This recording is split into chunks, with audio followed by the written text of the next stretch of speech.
Turkey's president, Recep Tayyip Erdogan, has personally brokered deals with Putin, Macron, Trump, and Zelensky, sometimes playing all of them simultaneously, sometimes reversing course within hours.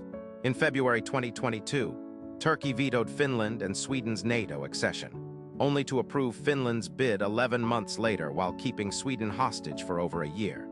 No other national leader wakes up and genuinely does not know which side Turkey will take by nightfall. The consequences are not abstract. When Turkey lifted Sweden's NATO blockade in January 2024, Stockholm was left geopolitically vulnerable for 18 critical months. Turkey operates S-400 missile systems it bought from Russia, the only NATO member to possess Russian air defense technology, which led Washington to kick it out of the F-35 program and dumped $1.4 billion in sunk costs. Black Sea grain exports that feed over 300 million people hung in the balance during Turkish brokered and then Turkish terminated negotiations. Ankara functions less as an alliance member than as an independent power center, leveraging geographic position, demographic weight, and military output that NATO doesn't fully control. This unpredictability is not a bug. It is Turkey's strategy. To understand, you have to go back to the Ottomans. The Bosphorus connects the Mediterranean to the Black Sea. One strait, one choke point, enough to block Russian naval transit between Sevastopol and the open ocean. Britain, Germany, Russia, and France spent centuries cutting up the Ottoman corpse after WWI. Modern Turkey inherited the real estate. Mustafa Kemal Atatürk anchored Turkey to the west after the Republic's founding in 1923. That anchor held NATO membership in 1952, EU candidacy opened in 1999. Successive governments deepened institutional ties to Washington and Brussels for 70 years. Turkey became the model secular Muslim democracy in Western strategic thinking, indispensable, predictable, safe. Then Recep Tayyip Erdogan changed everything. He came to power in 2003, initially embraced EU reforms, then pivoted toward a pan-Turkic neo-Ottoman identity. The 2016 coup attempt fundamentally redirected him. He blamed Fethullah Gulen, purged 150,000 civil servants and military officers, and moved toward Russia, negotiating S-400 purchase despite US warnings. The deal went through in 2019. Think about the move. The S-400 was a deliberate signal to Washington that Turkey would purchase whatever it wanted regardless of Washington's reaction. Turkey doesn't just talk to both sides, it fights both sides. In Libya, Ankara armed Tripoli's GNA government against Russian-backed Haftar militias. It held Turkish special forces and Syrian mercenaries on the ground supporting Tripoli. That worked.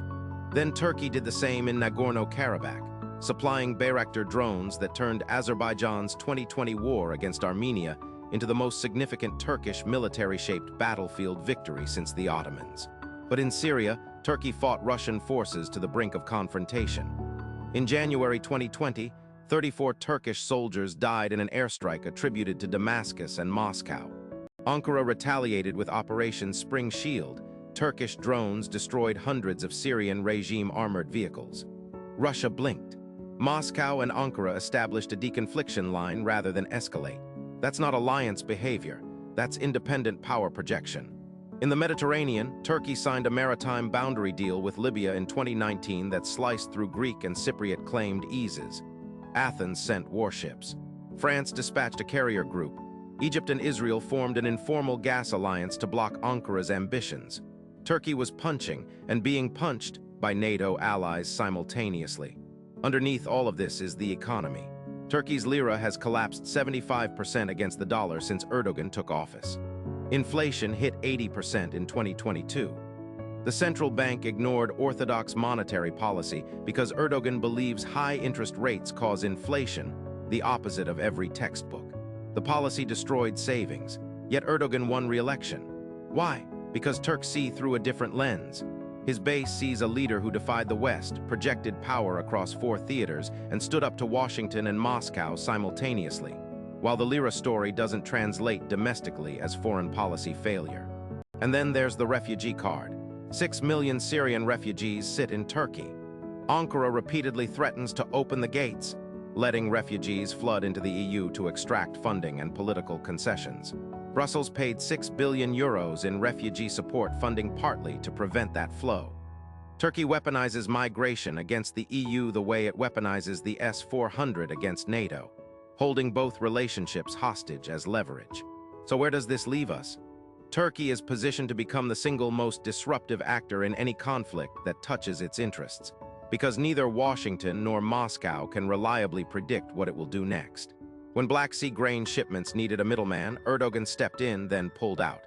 When Sweden needed NATO membership, Ankara held the keys, then released them on its own timeline.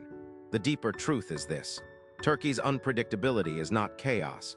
It's deliberate strategy, executed by a leader who understands something the West keeps forgetting: that a country controlling the Bosphorus, the Middle East's refugee flows, and the Black Sea's northern flank will never need permission to matter.